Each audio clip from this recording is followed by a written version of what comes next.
Em nome de Jesus. Amém.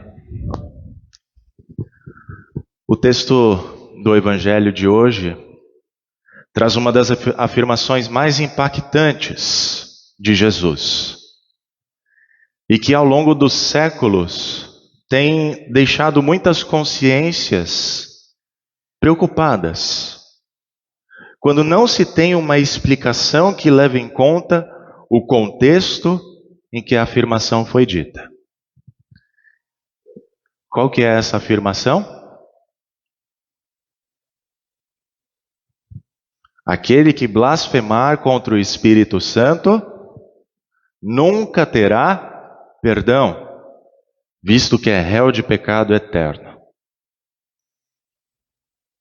Só para eu ter uma noção, quantos de vocês já se questionaram se pecaram contra o Espírito Santo? E quantos de vocês sabem o que é o pecado contra o Espírito Santo?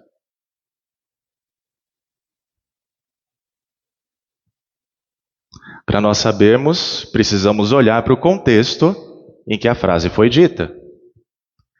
E o evangelista Marcos nos diz que grandes multidões estavam sendo atraídas até Jesus, pela sua forma de ensinar, pela sua forma de curar e até mesmo de expulsar demônios.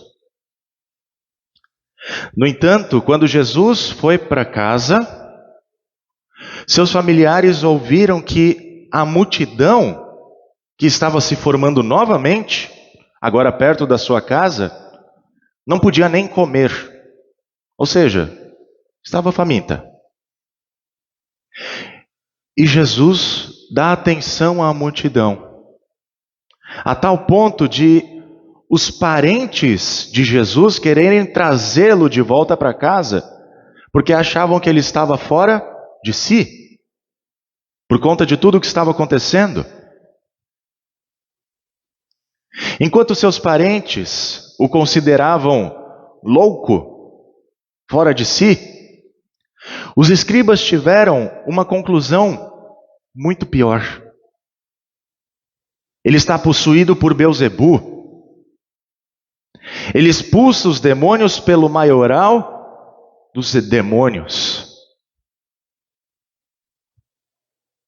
Em outras palavras, eles estavam dizendo que Jesus agia a serviço de Satanás para fazer o mal. E como é que Jesus responde aos escribas?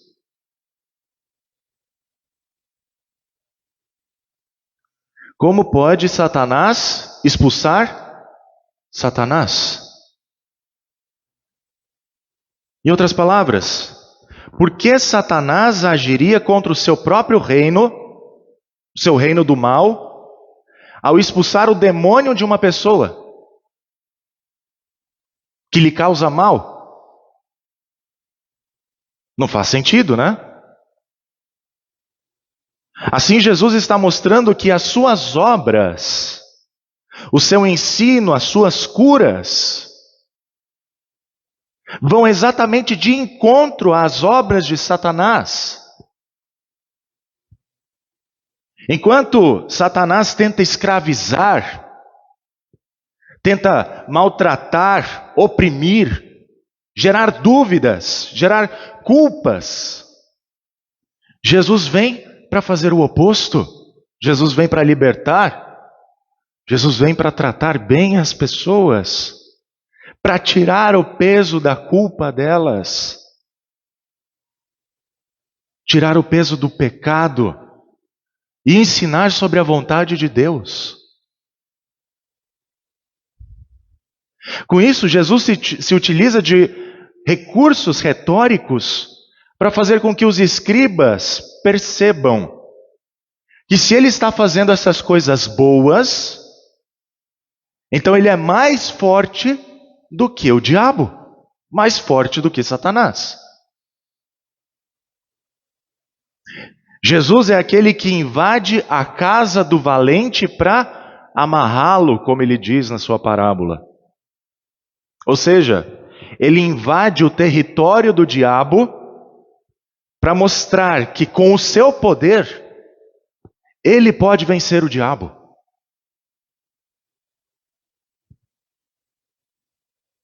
Infelizmente, nós sabemos que Satanás só adquiriu o seu poder neste mundo porque Adão e Eva deram ouvidos a ele. O diabo os enganou, os induziu para que desconsiderassem, para que desobedecessem a ordem, a palavra dada por Deus. Não comam. E qual foi o resultado da desobediência deles?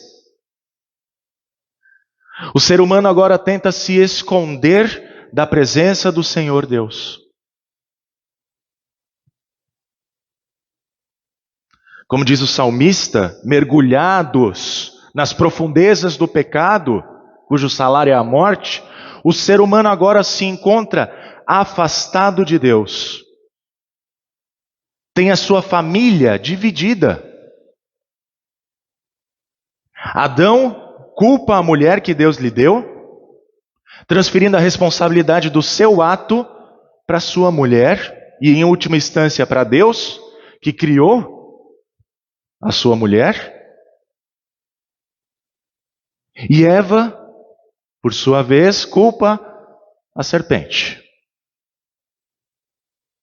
E assim a obra de Satanás está feita. Divisão, acusações, morte. Estamos todos sob o domínio do diabo. Estamos todos na casa do valente. Porém, Deus não permite que essa seja a vitória de Satanás. Porém, inimizade entre você e a mulher, entre a sua descendência e o descendente dela. Este lhe ferirá a cabeça e você lhe ferirá o calcanhar. E é assim, em sua misericórdia, que Deus promete um Salvador, que se colocaria contra o diabo em nosso favor. Esse descendente primeiro amarra o valente, ou seja, limita os poderes de Satanás ao tirar os pecados do mundo, removendo assim o medo da morte, removendo a condenação que pesava sobre a raça humana, e depois saqueia a casa do diabo, chamando todos os que estão sob o seu domínio ao arrependimento, a fim de nos tornar novamente membros da família de Deus. E embora esse descendente pareça estar fora de si, ao ponto de entregar a sua vida, morrendo numa cruz, ele cumpre a vontade de Deus e faz de nós os seus próprios irmãos, a sua própria família, nos reconectando com o Pai, nos reconectando novamente com o nosso próximo.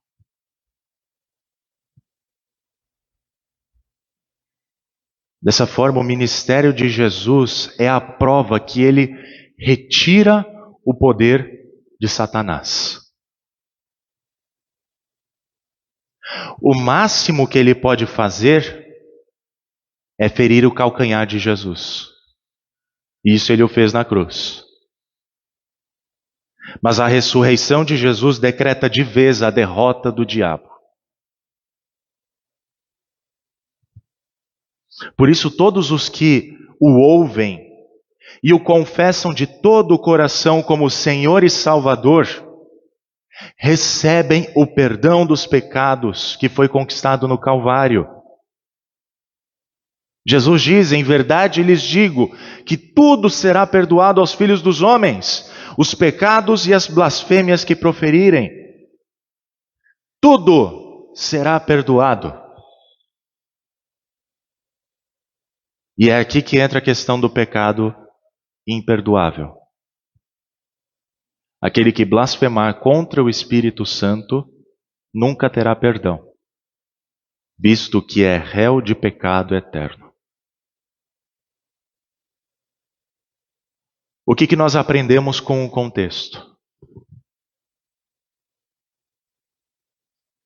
Os escribas estavam dizendo que as obras de Jesus, as obras que ele fazia, não eram obras de Deus, mas que ele estava atuando pelo poder de quem? Satanás. No entanto, lá no início do Evangelho de Marcos, nós temos o batismo de Jesus, no qual ele foi ungido pelo Espírito Santo para dar início ao seu ministério. Com isso, tudo o que Jesus fez foi no poder do Espírito Santo. Ora, o Espírito Santo se manifestava por meio de Jesus, dando testemunho ao coração e à mente de todos que eram obras de Deus. Mas ainda assim, aqueles escribas blasfemaram contra o Espírito Santo, rotulando a obra de Deus como obra do diabo e impedindo a propagação do Evangelho de Jesus.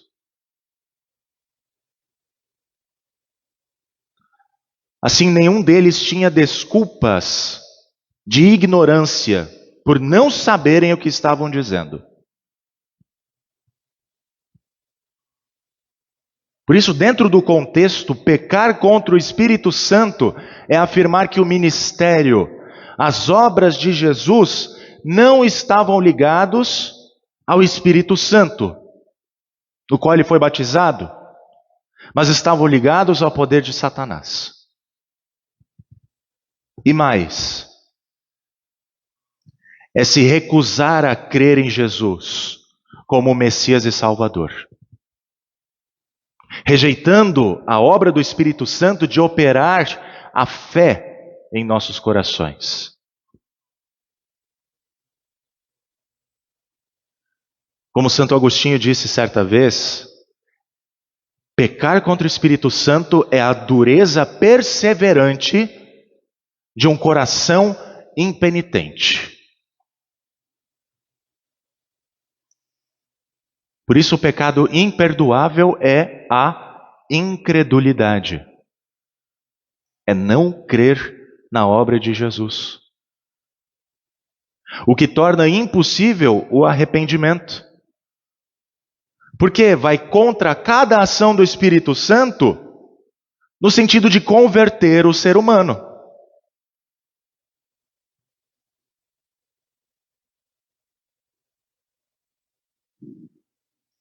Jesus disse que tudo será perdoado. E isso inclui até mesmo o pecado da sua família, que o chamou de louco. Desde que eles creiam que as suas obras são de Deus, que o enviou para salvar o mundo. Mas como que uma pessoa pode ser perdoada se ela rejeita o perdão de Jesus? Como uma pessoa que diz que não precisa de Jesus pode ser salva por Ele? Como que uma pessoa que rejeita a ação do Espírito Santo pela palavra e pelos sacramentos, de criar e manter a fé em Jesus, pode ter a esperança de que Deus a livrará da condenação eterna? Ora, se nós cremos em Jesus como Messias e Salvador, se cremos que Ele nos perdoa os pecados, e se não rejeitamos a ação do Espírito Santo pela palavra e sacramentos, nós não temos o que temer. Quem deve temer é aquele que nunca se preocupou em ter cometido o pecado contra o Espírito Santo, que se mantém indiferente em relação a isso. Se alguma vez nós já nos preocupamos em ter cometido esse pecado, é bom sinal, porque mostra que o Espírito Santo está atuando em nós, para nos voltarmos a Jesus em verdadeiro arrependimento, em verdadeira fé. Arrependimento e fé que são obras do Espírito Santo em nós, para clamarmos a Jesus: perdoa os nossos pecados. Enquanto nós permanecermos nessa fé, tudo nos será perdoado. Porque nós confiamos que as obras de Jesus são obras divinas. No entanto, nós não podemos permanecer com essa dúvida. Porque o diabo sempre vai querer se aproveitar para nos fazer desesperar,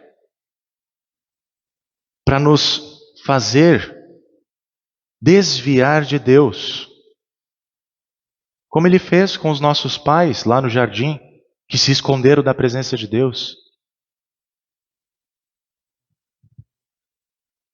Portanto, se nós quisermos fazer parte da família de Jesus, sermos seus irmãos, suas irmãs, sua mãe, precisamos ouvir o que ele tem a nos dizer e confiar que as suas obras são obras de Deus.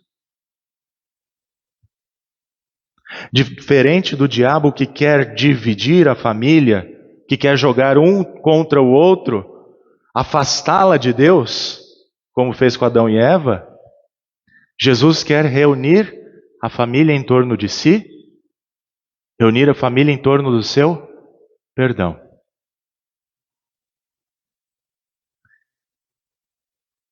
É verdade que, mesmo estando com Jesus, nós passaremos por tribulações, porque Satanás não vai facilitar a nossa vida.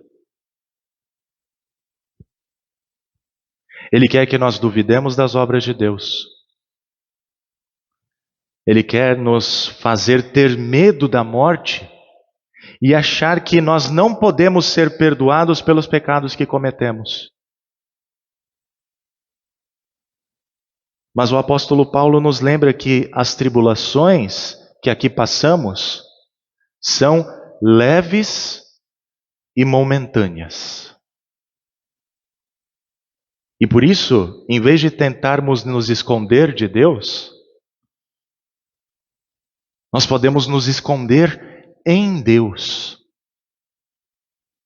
que veio até nós por meio do seu Filho Jesus, nos resgatar do domínio de Satanás. E Ele mesmo nos deu o seu Espírito Santo para crermos que aquele que ressuscitou o Senhor Jesus também nos ressuscitará com Jesus. E é por isso que nós não desanimamos, apesar do sofrimento, apesar do pecado, apesar da morte que experimentamos neste mundo. Pela sua misericórdia, nós estamos sendo renovados dia após dia, porque o Evangelho nos traz diariamente para a presença de Jesus. Não para punição, não para condenação, mas para um eterno peso de glória, como afirma o apóstolo Paulo. Que possamos sempre nos colocar aos pés de Jesus, como aquela multidão fez, para aprender dele, pois essa é a vontade de Deus. E que tudo isso seja para o nosso bem terreno, eterno, a fim de que a graça, multiplicando-se, torne abundantes as ações de graças, para a glória de Deus e para a salvação de muitos. Em nome de Jesus. Amém.